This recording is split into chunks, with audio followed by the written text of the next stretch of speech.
Top quality और consistent performance के लिए सिर्फ सिल्वर पंप नाम याद रखना।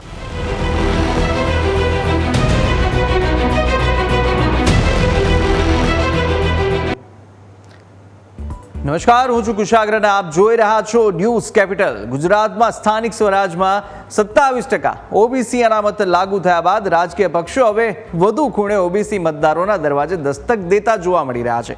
કોંગ્રેસ અને આમ આદમી પાર્ટી પહેલાથી જ ઓબીસી નેતાઓને આગળ ધપાવી ચૂકી છે અને હવે ભાજપે પણ ઓબીસી ફેક્ટર પર પોતાની બાજી રમવા માટે કમર કસી નાખી છે।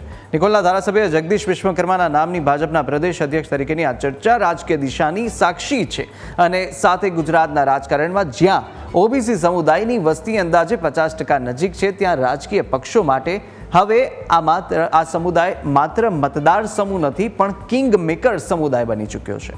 અગાઉના સમયની વાત કરીએ તો કાશીરામ રાણા અને વજુભાઈ વાળાએ પણ ઓબીસી સમુદાયમાંથી આવતા રાજ્ય ભાજપનું નેતૃત્વ કર્યું હતું અને આજે ફરીથી ભાજપ એ જ રસ્તે આગળ વધતું જોવા મળી રહ્યું છે। અને આજની આ ડિબેટમાં પણ આપણે ચર્ચા કરવાના છે કે શું ગુજરાતના રાજકારણમાં હવે ઓબીસી એ કેન્દ્રમાં આવી ચૂક્યા છે? ઓબીસી સમુદાયના નેતાઓને આગળ ધપાવવી એ સાચી સામાજિક ન્યાયની દિશામાં પગલું છે કે માત્ર એક ગણતરી છે રાજકીય રીતે? તો આજની ચર્ચા માત્ર રાજકારણની નહીં પણ સામાજિક સમીકરણોની પણ છે। ઓબીસી કોના છે અને ઓબીસી કોની પાસે જશે? ચાલો શરૂઆત કરીશું ઓબીસી ફેક્ટરના રાજકીય ચેપ્ટરની સાથે। અને સાથે આપણી સાથે અત્યારે જોડાયા છે કોંગ્રેસના નેતા મુકેશભાઈ પંચાલ, તો સાથે જ જીતુભાઈ જોબનપુત્રા કે જેઓ વરિષ્ઠ પત્રકાર છે આપણી સાથે જોડાયા। બંનેનું સ્વાગત છે। સૌથી પહેલાં તો આપને જ પૂછવા માંગીશ, ઓબીસીની વાત ચાલી રહી છે કારણ કે અત્યારે ભાજપ પણ હવે એ જ રસ્તા પર અને આમ આદમી પાર્ટી અને જે કોંગ્રેસ છે મુકેશભાઈ તે તો પહેલેથી જ એક પ્રદેશ અધ્યક્ષ આપી ચૂક્યા છે, પરંતુ હવે આ જે ઓબીસી ફેક્ટર છે કેટલા પરિણામો બદલી શકે છે? મુકેશભાઈ મને પૂછ્યો છે। બિલકુલ બિલકુલ।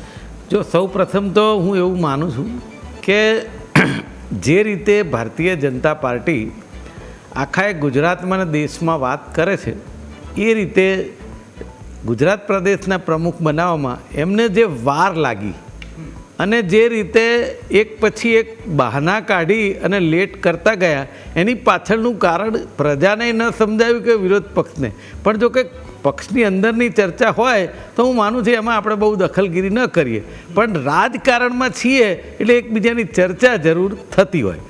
હવે વાત કરીએ કે એમણે જગદીશભાઈ વિશ્વકર્માને બનાવ્યા, તો હું પણ મુકેશભાઈ વિશ્વકર્મા છું, એ અમારો ભાઈ જ છે। એને જે તક મળી છે ભારતીય જનતા પાર્ટીને એમણે એને ખૂબ ખૂબ અભિનંદન આપું છું। પરંતુ વાત અહીંયા એવી છે કે ભારતીય જનતા પાર્ટી ઓબીસી પ્રેમ આજે કેમ જાગ્યો એનું કારણ માત્ર એક છે કે કોંગ્રેસ પક્ષે જ્યારે પૂર્વ પ્રમુખ માનનીય શક્તિસિંહજી ગોહિલે એમનું પદ છોડ્યું એના ખૂબ જ ઓછા દિવસોમાં માનનીય અમિતભાઈ ચાવડા જે 5 વાર ધારાસભ્ય અને જેને કહેવાય કે એમનું આખું બ્લડ રાજકીય રીતે આઝાદી પછીથી જોડાયેલું એવા અમિતભાઈ ચાવડાને પ્રમુખ બનાવી દીધા, જે ઓબીસીમાં પ્રસ્થાપિત નેતા છે અને એમની ખાસ એવી આગવી શૈલી છે કે 146 જ્ઞાતિઓ છે ઓબીસીમાં, એ બધી જ્ઞાતિઓના એક એક નેતા કાર્યકરને સાથે લઈને ચાલે છે અને સાથે જે ઓબીસીની બહાર પાટીદાર સમાજ હોય કે બીજા અન્ય બિન ઓબીસી સમાજ હોય દરેકને સાથે લઈને ચાલવાની એમની નેમ।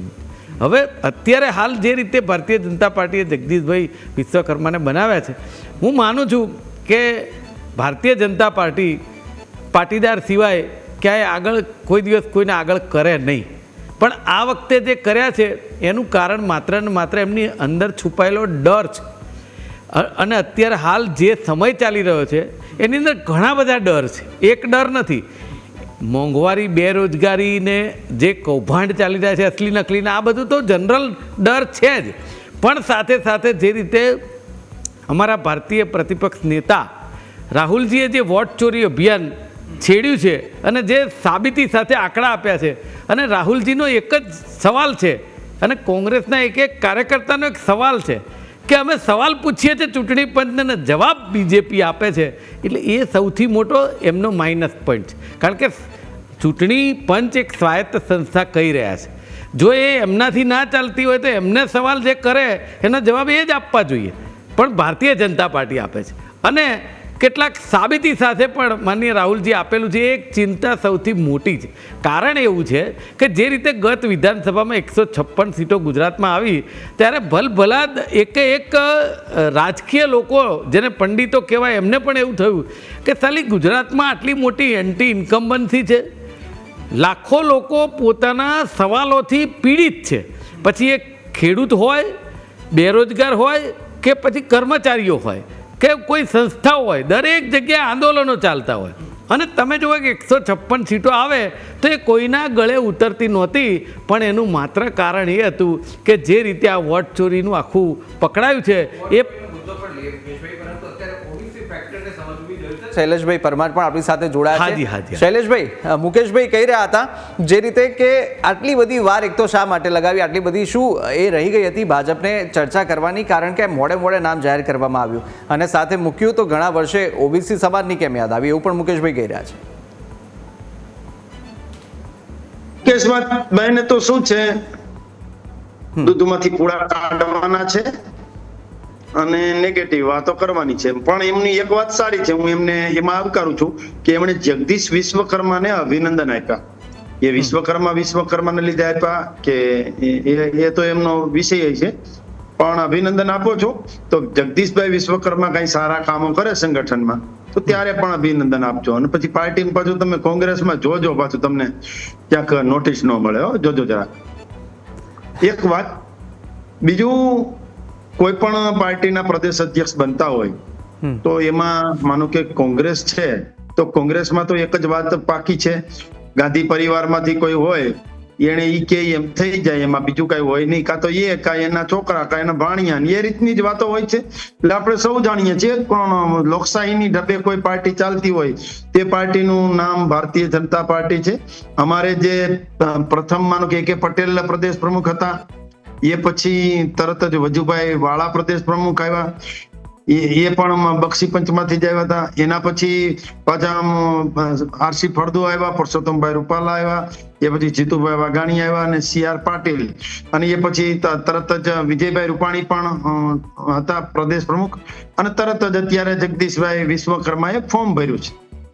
એટલે હજુ 5 વાગ્યા સુધી ફોર્મ ખેંચવાનો ટાઈમ છે. 5 તો જોકે વાગી ગયા છે, ફોર્મ ખેંચવાનો ટાઈમ પણ હવે લગભગ મારા ખ્યાલથી પૂરો થઈ ગયો છે. એટલે હવે કાલે જે કઈ વિધિવત રીતે ચૂંટણી અધિકારી ઉદય કાનગડ એ જાહેરાત કરે પછી વિધિવત રીતે ભારતીય જનતા પાર્ટીના પ્રદેશ અધ્યક્ષ આપણને મળી શકે.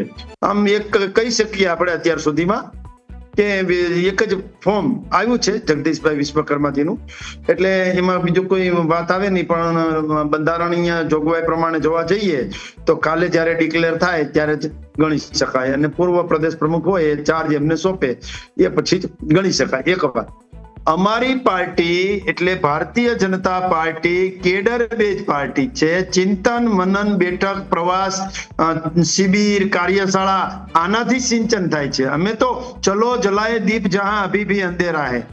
માનો કે જગદીશભાઈ વિશ્વકર્માએ ફોર્મ ભર્યું છે અને એમણે દાવેદારી કરી છે, બીજું કોઈ છે નહીં, પણ જગદીશભાઈ વિશ્વકર્મા એ પાયાના કાર્યકર્તા છે. એ કઈ સીધા સોનાની ચમચીથી જન્મેલા કે કોઈ એક પરિવારમાંથી જન્મેલા કે કોઈ જગદીશભાઈ વિશ્વકર્માના હાથ પેઢીમાં કોઈ રાજનીતિમાં હોય એવી કોઈ બાબત નથી. જગદીશભાઈ વિશ્વકર્મા એ ભારતીય જનતા પાર્ટીના ઠક્કર બાપા વોર્ડ જે છે એના પ્રભારી હતા. એટલે ત્યાંથી લઈ બુથથી લઈ અને છેક અત્યારે પ્રદેશ પ્રમુખ સુધીની જે એની સફર છે, અને યુવાન કહી શકાય કે જે પ્રકારે એમની કામ કરવાની શૈલી છે, એમની બધા સાથે સંકલન કરવાની શૈલી છે. એમણે કર્ણાવતી મહાનગરમાં પણ શહેર પ્રમુખ તરીકે આબેહૂબ કામ કર્યું હતું અને ઉડીને આંખે વળગે એવું કામ કર્યું હતું. એમણે રાજ્ય કક્ષાના મંત્રી તરીકે સરકારમાં પ્રોટોકોલ વિભાગથી લઈ અને જે રોજગાર ને જે કઈ છે એ બધા જ વિભાગોમાં એણે સારું કામ કર્યું છે. એટલે અમારી પાર્ટી જે છે એ કાર્યકર્તાની પાર્ટી છે. કરોડો કાર્યકર્તાથી બનેલી પાર્ટી હોવાના કારણે એક ચાવાળા વ્યક્તિ હોય તો એ વડાપ્રધાન થઈ શકે, એક નાનામાં નાના કાર્યકર્તા જગદીશભાઈ વિશ્વકર્મા જેવા હોય તો એ પણ પ્રદેશ પ્રમુખ બની શકે. અમે કોઈ જ્ઞાતિ, જાતિ, પ્રાંત કે કોઈ પરિવાર આનાથી પ્રદેશ પ્રમુખ નક્કી કરતા નથી. અમારા કરોડો કાર્યકર્તામાંથી એક કાર્યકર્તા પ્રદેશ પ્રમુખ થાય. આમાં કોઈ નરેન્દ્રભાઈ મોદીના જમાઈ કે એની દીકરી કે દીકરા કે એવું તો કઈ વિષય આવતો નથી. અમે તો માઇક્રો મેનેજમેન્ટ વાળી પાર્ટીમાંથી આવીએ છીએ અને અમે તો અત્યારે કહી શકાય સર્વગ્રાહી, સર્વવ્યાપી, સર્વસમાવેશક અને સર્વસ્પર્શીય પાર્ટીમાંથી આવીએ છીએ.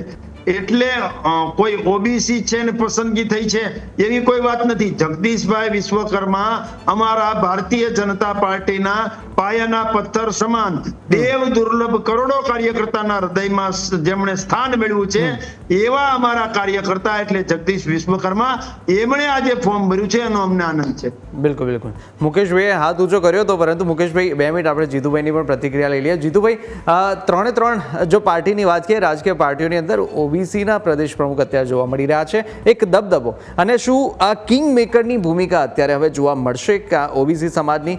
આપને શું લાગે છે હવે આને ઓબીસી ફેક્ટર કઈ રીતે જોવું જોઈએ રાજકારણમાં? જો કુશાગ્રભાઈ, આ બંને પ્રવક્તાએ એમની રીતે વાત મૂકી, પણ રાજકારણની અંદર વોટર ઇઝ ધ મેટર. એટલે એવું છે કે અત્યારે 27% જે છે ઓબીસી વોટર્સ, એટલે દરેક પાર્ટીને એ તો રહેવાનું જ કે ભાઈ એ જે છે એને એન્કેસ અથવા એને કઈ રીતે એના મતની અંદર પરિવર્તિત કરી શકે એવા એના નેતા હોવા જોઈએ. એટલે 3 પાર્ટીઓએ ઓબીસી પર કળશ ઢોળ્યો છે, એમાં કોઈ બેમત નથી. ભારતીય જનતા પાર્ટીના પ્રવક્તાએ કીધું એ પ્રમાણે બરાબર છે કે ભાઈ પાયાના કાર્યકર્તાને પ્રદેશ પ્રમુખ બનાવ્યા છે. જગદીશભાઈ એક નાના કાર્યકર્તાથી શરૂઆત કરીને આજ પ્રદેશ પ્રમુખ સુધી પહોંચ્યા છે અને દરેક હોદ્દો મેળવ્યો છે, એ ખરેખર સારું જ છે, એમાં ખોટું નથી. પણ સાથે સાથે રાજકારણની અંદર કયા જ્ઞાતિના કેટલા મતદારો છે, એના પર કયા નેતાનું પ્રભુત્વ છે અને એ કઈ રીતે મતદારોને મતની અંદર પરિવર્તિત કરી શકે એ મહત્વનું હોય છે. એટલે પાર્ટીએ જે કંઈ નિર્ણય લીધો છે, 3 પાર્ટીએ એ 27% એ અનામત જે આવી છે ઓબીસીને એને આધારે જ આ લીધેલો છે, એમાં કોઈ બેમત છે જ નહીં. અને જો હવે દરેક પોતપોતાની વાત તો જરૂર મૂકશે કે ભાઈ ના એ પાયાના કાર્યકર્તા હતા, એમનું કામ સારું હતું અને એને કારણે છે પ્રદેશ પ્રમુખ સુધી દરેકે 3 પાર્ટીના પહોંચ્યા છે. હવે એ જોવાનું રહ્યું કે 3 પોતાની જે રણનીતિ છે અને પોતાને જે મતદારોને જે છે એને કઈ રીતે મતની અંદર કન્વર્ટ કરી અને પોતાની પાર્ટીઓને કઈ રીતે વિજયી મેળવે છે એ મહત્વનું છે. જગદીશભાઈ આવ્યા છે એટલે હવે થોડું વધારે મજા આવશે, કારણ કે 3 જગ્યાએ એક જ ઓબીસી નેતાને પ્રદેશ પ્રમુખ તરીકે ચૂંટ્યા છે અને 3 અત્યારે એગ્રેસિવલી કામ કરવા, કારણ કે પાછળ તરત જ સ્થાનિક સ્વરાજ્યની ચૂંટણી છે. એટલે એની અંદર 3 જણાએ પોતપોતાને જે રીતે પાર્ટીએ મૂક્યા જાય તો એનું રિઝલ્ટ બતાવવું પડશે, એના કાર્યક્રમો કરવા પડશે અને એને મેચની અંદર કન્વર્ટ. આની સાથે સાથે એવું છે કે ઓબીસી સિવાયની અન્ય જે જ્ઞાતિઓ છે એના જે મતદારો છે એની સાથે બી એમને તાલમેલ જાળવવો પડશે અને સારી રીતે કરવું પડશે. ભારતીય જનતા પાર્ટી માટે સૌથી મોટી ચેલેન્જ એ છે કે ભારતીય જનતા પાર્ટીના અત્યાર સુધીના જેટલા ગુજરાતના પ્રદેશ પ્રમુખ બન્યા છે એમાં સૌથી સફળ CR પાટીલ રહ્યા છે અને પાટીલ સાહેબે જે રેકોર્ડ મૂક્યા છે ને એને જ મેન્ટેન કરવા માટે જગદીશભાઈ માટે સૌથી મોટો પડકાર છે.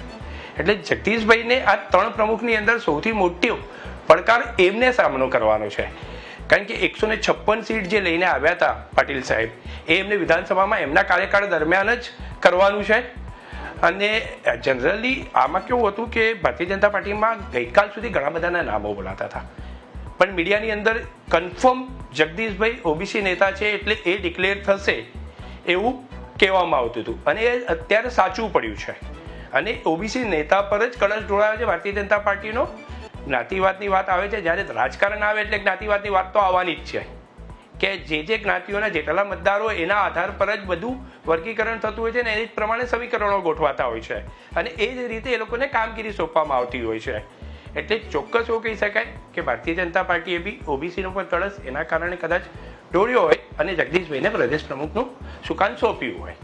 બિલકુલ બિલકુલ. અને મુકેશભાઈ, આપ પણ કંઈ કહી રહ્યા હતા અને સાથે સાથે એ પણ પૂછવું છે કે જે કોંગ્રેસ છે તે હવે કઈ રીતની રણનીતિ રહેશે ઓબીસી નેતાઓને આગળ ધપાવવાની દિશામાં? કોંગ્રેસ એક તો ખૂબ જૂની અને જેણે આઝાદીમાં પોતાનું લોહી વહાવ્યું છે અને એવા બલિદાન આપેલા નેતાઓ કોંગ્રેસ પક્ષમાં સામેલ છે. અને સરદાર વલ્લભભાઈ પટેલ પણ અમારા કોંગ્રેસના પ્રમુખ હતા. એટલે અમારે પહેલાં તો કોઈ નેતાઓને ભાડે લેવા જવાની જરૂર નથી. અમારી પાર્ટીના જ નેતાઓ બલિદાન આપેલા છે, એને સાથે લઈને ચાલીએ છીએ. બીજી વાત એવી છે, ભાઈ એવું કહેતા હતા કે અમારે કોઈને મૂકી દેવાની જરૂર નથી, ઘડાયેલા ને કસાયેલા ને. હવે કોઈ કાર્યકર્તાને પ્રદેશ પ્રમુખ બનાવી દે ખરા કોઈ? હજી કાલ આવ્યા હોય ને એ તો ઘડાયેલા ને કસાયેલા હોય એને જ બનાવાય ને. એ તો પાછી ભારતીય જનતા પાર્ટી છે. આમ તો ઓબીસીને તક ન આપે, પણ પોલી બધી પાર્ટીઓને જોઈ કે આ વખતે કોંગ્રેસે એકા પર એકો માર્યો છે, હવે આજે કંઈક કરવું પડશે. એટલે નકર તમે પાટીલ સાહેબને કયા એંગલથી બનાવ્યા હતા લ્યો કહો? એટલે એ વાત આખી અલગ છે. આ લોકોની કથની અને કરણીમાં ફરક છે. જગદીશભાઈ વિશ્વકર્મા કર્મઠ છે, કામ કરતા છે, એમની ઉજળી તક છે, બધું સાચું. અને એમને પ્રમુખ બનાવે છે ને અભિનંદન આપ્યા જ છે, અને અભિનંદન આપવાનો જ છું શૈલેષભાઈ. એટલા માટે ખેલદિલી એને જ કહેવાય કે ધારો કે શૈલેષભાઈને પ્રમુખ બનાવે તો પણ મુકેશભાઈ એને અભિનંદન આપે, અને રાજકીય ખેલદિલી કહેવાય. એમાં કાંઈ વાત, એમાં કોઈ નોટિસ ન મળે. આ કંઈ ભારતીય જનતા પાર્ટી નથી કે ગમે એવું ગમે તે બોલીને નોટિસ આપી દે, એવું ન હોય. બીજી વાત એવી છે, કોંગ્રેસ પક્ષને જગદીશભાઈ વિશ્વકર્મા ઓબીસી આગેવાન તરીકે જ્યારે પ્રદેશ પ્રમુખ મુકાયો ભાજપના, ત્યારે કોંગ્રેસ પક્ષને ચિંતા કરવા જેવી એટલે નથી કે આજે આ જગદીશભાઈ વિશ્વકર્માને ઓબીસી નેતા તરીકે ભારતીય જનતા પાર્ટીએ મૂક્યા. એ સીધું બતાવે છે કે ગુજરાતની અંદર ઓબીસીમાં ક્યાંક ને ક્યાંક નારાજગી છે. આ સ્પષ્ટ ચિત્ર દેખાય છે.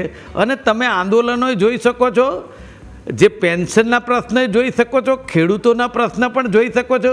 અને એ આંદોલનમાં ઓબીસી મોટા પ્રમાણમાં બહાર આવે છે. પછી તમે સૌરાષ્ટ્ર જોઈ લો, ઉત્તર ગુજરાત જોઈ લો, આદિવાસી બેલ્ટ જોઈ લો, દરેક જગ્યાએ.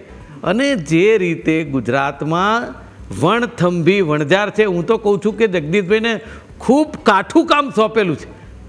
અને એમણે એમ કહ્યું ને કે એમની હાથ પેઢીમાં કોઈ નહોતું. એટલે એ તમારું નોલેજ કાચું છે, મારે એની કંઈ ચર્ચા કરવી નથી એમની પેઢીમાં કોણ હતું. પણ ટૂંકમાં એ સિઝન નેતા છે અને ખૂબ સારી રીતે કાર્યકર નીવડે એવા આપણે એમને અભિનંદન આપીએ. પણ એના કારણે કોંગ્રેસ પક્ષ કે એના કાર્યકર્તા કે આગેવાનોને સહેજ પણ ચિંતા નથી, કારણ કે અમારું નેટવર્ક ગોઠવાયેલું જ છે. હવે તમે તમારું નેટવર્ક ગોઠવો કે જેનાથી તમને હવે કંઈ તકલીફ ઓછી પડે. બાકી તો અમારે તો પાણીમાંથી પૂરા અને દૂધમાંથી પૂરા આ બધું એટલે કાઢવું પડે કે આપણા લોકલાડીલા પ્રધાનમંત્રી નરેન્દ્રભાઈ મોદી લોકસભામાં બોલે છે કે લોકશાહી મેં વિરોધ પક્ષ કા મજબૂત હોના જરૂરી है. તો પછી જો તમને પાણીમાંથી પોરા લાગતા હોય તો પ્રધાનમંત્રીને તો અનુસરો, એ કહે એટલું તો કરો કે વિરોધ પક્ષ ભલે બોલતા, પ્રજા ભલે બોલતી, એને લાગે એ બોલે, પણ તમે પાણીના પોરા દૂધના પોરા ન બોલો. આ ખોટું પડે છે. માનનીય પ્રધાનમંત્રીનું તમે અપમાન કરો તો એવું સાબિત થાય. એટલે પાણીમાં પોરા કોઈને કાઢવાનો ટાઈમે ના હોય, ન મીડિયાને હોય, ન પ્રજાને હોય, ન વિરોધ પક્ષને હોય. પણ વિરોધ પક્ષનું કામ એવું હોય છે કે જે સરકારમાં પ્રજાને ક્યાંય અન્યાય થતો હોય અને ક્યાંક ખામી હોય તો એ બતાવવાની ફરજ વિરોધ પક્ષની હોય છે, અને એનું કામ કરે છે. એટલે એને તમારે સાંભળવી જોઈએ અને રિપેરિંગ કરવાનો પ્રયત્ન કરવો જોઈએ. અને નહીં કરો તો ગુજરાતની જનતા જવાબ આપશે.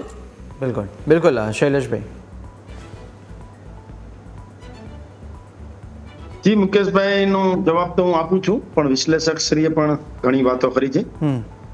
જગદીશભાઈ વિશ્વકર્મા એ કાર્યકર્તાની સાથે એક જવાબદારી એમએલએ પણ છે, અને સાથે સાથે અત્યારે રાજ્ય કક્ષાના મંત્રીની જવાબદારી પણ સંભાળે છે. એટલે મેં જગદીશભાઈ વિશ્વકર્મા વિશે કીધું કસાયેલા ને ઘડાયેલા, એટલે ખૂબ કહેવાય ને કે ગ્રાઉન્ડ ઝીરો થી આવેલા વ્યક્તિ છે. ખૂબ મળતાવડા, નીડર, સમાજ સેવક, અને જે સેવાના માધ્યમો છે એ તમામ સેવાના માધ્યમોમાં એ સતત કામ કરતા દેખાયા છે. એના નિકોલ વિધાનસભાની વાત હોય, એ કદાચ અમદાવાદ શહેરની વાત હોય, એમ અમદાવાદ શહેરના બક્ષીપંચ મોરચાના પણ મહામંત્રી હતા, એ પછી બક્ષીપંચ મોરચામાં શહેરમાં પ્રમુખ બન્યા, એ પછી પાછા શહેરના જનરલના પ્રમુખ બન્યા અને સંગઠનની જવાબદારી સંભાળી છે. એટલે અમારામાં તો સંગઠન અને સરકાર બંને કદમથી કદમ અને તાલથી તાલ મિલાવી અને ચાલે એ જ દિશામાં અમે ચાલતા હોઈએ છીએ. અને આવતીકાલે જે પ્રકારે કાર્યક્રમો થવાના છે, એટલે જે પ્રકારનું માનો કે કાલે ચૂંટણીનું રિઝલ્ટ આવી જાય એ પછી જે પ્રકારે ભારતીય જનતા પાર્ટીના કાર્યકર્તાઓ દ્વારા જગદીશભાઈ વિશ્વકર્મા માટેના કાર્યક્રમો થશે એ પણ જોવા જેવા હશે ને. જગદીશભાઈ વિશ્વકર્માના કાર્યક્રમમાં મુકેશભાઈ પંચાલ પણ ક્યાંક ચહેરો બતાવે એવી તમન્ના પણ છે. પણ આ તો નરેન્દ્રભાઈ મોદી એમનો સમાજ કેવડો, અમિતભાઈ શાહ કે CR પાટીલજી એમનો સમાજ કેવડો, જગદીશભાઈ વિશ્વકર્મા એમનો સમાજ કેવડો. ના, નો ડાઉટ એક વસ્તુ પાકી છે કે કોઈ સમાજમાંથી આવતા હોય તો એ સમાજનું ગૌરવ હોય, બક્ષીપંચ સમાજમાંથી આવતા હોય તો બક્ષીપંચ સમાજનું ગૌરવ હોય, એમાં ના નથી. પરંતુ તમામ સમાજનું સારું કઈ રીતે થાય, તમામ વ્યક્તિઓનું સારું કઈ રીતે થાય, ગુજરાતનું સારું અને ગુજરાતમાં ભારતીય જનતા પાર્ટીનું સંગઠન કેમ લોકોના હૃદય સુધી પહોંચે એ કામ કરવાનું છે. ને પાછું જે સરકાર ચાલુ છે એનું જ આ સંગઠન છે. સરકાર ભારતીય જનતા પાર્ટીની છે ને સંગઠન પણ ભારતીય જનતા પાર્ટીનું છે. એટલે કહી શકાય કે આ તો કોઈ પદ નથી, પ્રદેશ ભાજપ અધ્યક્ષ એ કોઈ પદ નથી, એ જવાબદારી છે. જગદીશભાઈ વિશ્વકર્મા જે છે એમની જવાબદારી પેલા સરકારમાં હતી, તો હવે સંગઠનમાં હશે. કોઈની સંગઠનમાં હોય તો પછી શૈલેષભાઈ એક મિનિટ, આમાં કોઈ નાનું કે કોઈ મોટું કે કોઈ કપાઈ ગયું, કોઈ આગળ ને કોઈ પાછળ ને એવી કશી વાત હોતી નથી. અમારામાં તો નક્કી જ છે, વિચારધારા પ્રમાણે ચાલવાનું છે, વિચારધારાને પકડીને ચાલવાનું છે. પ્રમુખ અ હોય, બ હોય કે ક હોય, મેં કીધું એમ એ જે સમાજમાંથી આવતા હોય, બક્ષીપંચમાંથી આવતા હોય કે ઓબીસી માંથી આવતા હોય તો એનું ગૌરવ હોય. પણ કાર્યકર્તા એ કાર્યકર્તા છે. કાર્યકર્તાના નાતે અમારે મુકેશભાઈ, અમારે સોનાની ચમચીમાંથી જન્મ્યા હોય એ જ પ્રમુખ થાય એવું ના હોય. અમારે તો કાર્યકર્તા પ્રમુખ થતા હોય છે. અને તમારો પક્ષ ખતમ થઈ ગયો એના કારણો એ જ છે ને. ગાંધી પરિવારે ચારેકોરથી જે બળલો લીધો, હવે તો ભાઈ પ્રિયંકાજી ચૂંટાઈ ગયા છે. અને એટલે પરિવાર વાદની વાત જ તમારામાં. અને તમારા અમિતભાઈ ચાવડા પ્રમુખ થયા ને, કોઈને ખબર નહોતી, ખૂણામાં બેઠા બેઠા ક્યારે પ્રમુખ બનાવી દીધા. કારણ કે ઈ સિવાય બીજું કઈ થાય એમ નતું. અમિત ચાવડા સિવાય બીજું કઈ કરે તો કોંગ્રેસ કાર્યાલય રાજીવ ગાંધી ભવનમાં પાટવે આવે એમ હતા બધા. શૈલેષભાઈ તમે ઘરે બેહી રહેતા હોય તો તમને વિરોધ પક્ષના પ્રમુખ ક્યાંથી દેખાય? જળવાય એમ નહોતી. શૈલેષભાઈ આખી ગુજરાતની જનતાને ખબર છે કે અમિતભાઈ ચાવડા પ્રમુખ છે.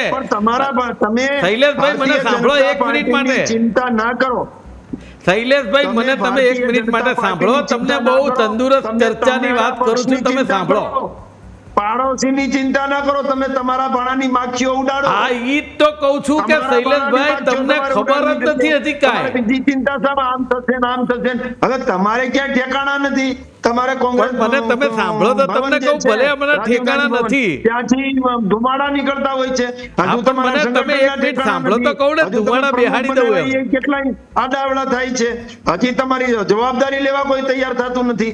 અને શક્તિસિંહ ગોયલ છે એમણે રાજીનામું શા માટે આપ્યું કયો તો ખરા? એને ખબર હતી. શૈલેષભાઈ તમે હવે જરાક બંધ થાઓ ને તો હું તમને રાજીનામું અપાવું ને બધું કરું. આ સંઘકાઠીએ પહોંચે એમ નથી એટલે શક્તિસિંહ જતા રહ્યા ભાઈ. શક્તિસિંહ જતા રહ્યા એની ચિંતા શૈલેષભાઈ તમારે હોય, મને એ ખબર નથી પડતી કે તમને કેમ ચિંતા હોય કે કોણ આવે. પણ એટલી તમે મારી વાત એક મિનિટ સાંભળો તો તમને મજા આવશે. અરે પણ તમારે વખાણ કરવા હોય તો કરો, વાંધો નથી. તમારા વખાણ કરો, વાંધો નથી. માર્કેટમાં ફેલ ગયેલી છે. એક મિનિટ એના એમને કહો. નેતૃત્વમાં કેટલી ચૂંટણીઓ આવી મારી છે. વાત તમે જિલ્લા સાંભળો પંચાયત, શૈલેષભાઈ. પંચાયત, નગરપાલિકા, આમાં તમે કમલમની બાજુમાંથી બહાર આ નથી બધી નીકળતા ને, ચૂંટણીઓ આવ્યા છે ભાઈ. કમલમની બાજુમાંથી બહાર નથી નીકળતા ને, એટલે તમને ગુજરાતના કોંગ્રેસના કે વિરોધ પક્ષના પ્રમુખ થયા કે નહીં એ ખબર ન હોય. કારણ કે તમારે કમલમની બહાર નીકળી અને જોવું પડે કે ગુજરાતની આખી પ્રજા જાણે છે કે અમિતભાઈ ચાવડા પ્રમુખ થયા, લોકલાડીલા પ્રધાનમંત્રી જાણે છે કે અમિત ચાવડા પ્રમુખ થયા, એટલે જ જગદીશભાઈ વિશ્વકર્માને શોધીને મૂકવા પડ્યા. તમે સમજો, નહીતર CR પાટીલજી ગુજરાતના કોઈ રાજકારણમાં કોઈ જગ્યાએ ફિક્સ નહોતા બેસતા. તમારે ત્યાં- શેના માટે તમારે તમે ત્યાં બનાવતા? જાતિવાદ હોઈ શકે. તમે ના અમારે તો એક જ આ વાત છે, કેડર બેઝની વાત રાષ્ટ્રવાદ. નથી. ભારત આ એક માતાને વ્યક્તિ કે પરમ બે વૈભવના વ્યક્તિ શિખર પર નક્કી સ્થાન કરે અપાવવા અને માટે પ્રમુખ બને, અમે કામ આ એ કરીએ છીએ. પાર્ટી નથી. રાષ્ટ્રવાદ માટે અમારી કામ કરીએ પાર્ટીમાં એક જાતની આંતરિક લોકશાહી છે જે તમારે ત્યાં નથી. આ તમને સંસ્કાર ખબર જ છે. વગરની. અને તમારે વખાણ સંસ્કાર કરવા હોય તો કરો, વગરની તમારે લોકશાહી. કરવા જોઈએ વખાણ. સંસ્કાર પણ વગરની. તમે એમ કહો અમિતભાઈ ચાવડા પ્રમુખ થયા કોઈને ખબર નથી, તો તમને ક્યાંથી નથી ખબર હોય? નથી ખબર. તમે કમલમની દિવાલમાંથી બહાર નીકળો અને જાઓ તો ખબર પડે કે કયા પક્ષના કયા નેતા થયા. પ્રજા તો જાણે જ છે. એટલે શૈલેષભાઈ, ભાણાની માખીઓ ઉડાડવાનું તમે કીધું, તો તમે હું કેમ બીજાની માખીઓ ઉડાડવા માંડ્યા? ખબર જ નહીં હોય કોઈને. બિલકુલ બિલકુલ બિલકુલ. આપણે આ જીતુભાઈની પણ પ્રતિક્રિયા છેલ્લે લઈ લઈએ, સમયનો અભાવ છે. જીતુભાઈ, આપ શું કહેશો? જે રીતે અનેક પડકારો પણ હવે આવવાના છે, કારણ કે ઓબીસી ફેક્ટરની વાત કરી રહ્યા હતા અને ત્રણ નેતા હવે ઓબીસી. વિશ્વકર્મા માટે કયા કયા ફેક્ટરો અત્યારે કામ લાગશે અને કેટલા ચેલેન્જીસ તેમના પડકારોના સામનો કરવા પડશે? જો સૌથી વધારે પડકારો જ જગદીશભાઈને આવવાના છે. કારણ કે ભારતીય જનતા પાર્ટીના જે રેકોર્ડો જે બન્યા છે, CR પાટીલના સમયે નગરપાલિકા લઈ લો, મહાનગરપાલિકા લઈ લો, તાલુકા પંચાયત, જિલ્લા પંચાયત કે વિધાનસભા, આ જે એમનો જે 4 વર્ષનો જે ગાળો રહેવાનો છે એની અંદર 2 કે 3 ઇલેક્શન તો નક્કી જ છે. સ્થાનિક સ્વરાજ્યની ચૂંટણીની અંદર દરેક મહાનગરપાલિકાની અંદર ભારતીય જનતા પાર્ટીનો જ્વલંત વિજય થયો છે. અને ક્યાંક એવું કહી શકાય આપણે કે વિપક્ષ નામ શેષ, એટલે ખાલી ગણ્યા કાંઠે 2 કે 3 જ આંકડાની રકમની અંદર દેખાયો છે જનરલી. એટલે હવે તો સૌથી પહેલા જગદીશભાઈને એ છે કે એ મેન્ટેન કરવું પડશે. અને ઇતિહાસ એ બતાવી રહ્યો છે કે વિધાનસભાની વાત કરીએ તો માધવસિંહ સોલંકી વખતે 151 બેઠકો આવ્યા બાદ કોંગ્રેસની શું પરિસ્થિતિ રહી હતી. એટલે જગદીશભાઈને 2027ની અંદર જે વિધાનસભામાં 156નો જે મિરેકલ આંકડો હતો ને, એ મેન્ટેન, એનાથી વધારે થાય તો ઘણું સારું, પણ એ મેન્ટેન કરવા માટે બી એમને અત્યારથી જ આવતીકાલથી તૈયારીઓ શરૂ કરી દેવી પડશે. ભારતીય જનતા પાર્ટી માટે જો કે બધું રેડી હોય છે, તૈયાર હોય છે. એમને તો એવું નથી કે ભાઈ ઇલેક્શન આવે એટલે જ કામે લાગતા હોય છે. એમની પ્રણાલી છે કે એક ઇલેક્શન પત્યું ને બીજા ઇલેક્શનની તૈયારીઓ થઈ જતી હોય છે. એમની પાસે એક માઇક્રો મેનેજમેન્ટ જેવું પ્લાનિંગ પણ હોય છે. પણ CR પાટીલની જે કાર્યશૈલી હતી, એ કાર્યશૈલી આખી અલગ હતી. અને તમે જુઓ તો છેટ બૂથ મેનેજમેન્ટથી લગાવી અને છેટ સુધીનું એમનું પ્લાનિંગ પ્રોપર હતું. હવે કાર્યશૈલી જગદીશભાઈ CR પાટીલની અપનાવે છે કે એની અંદર પોતાની કાર્યશૈલી પ્રમાણે શું બદલાવ કરે છે અને શું નવું લાવે છે. પણ એક નક્કી છે કે મેન્ટેન કરવું દરેકે દરેક જગ્યાએ એમના માટે સૌથી મોટી ચેલેન્જ એ રહેશે.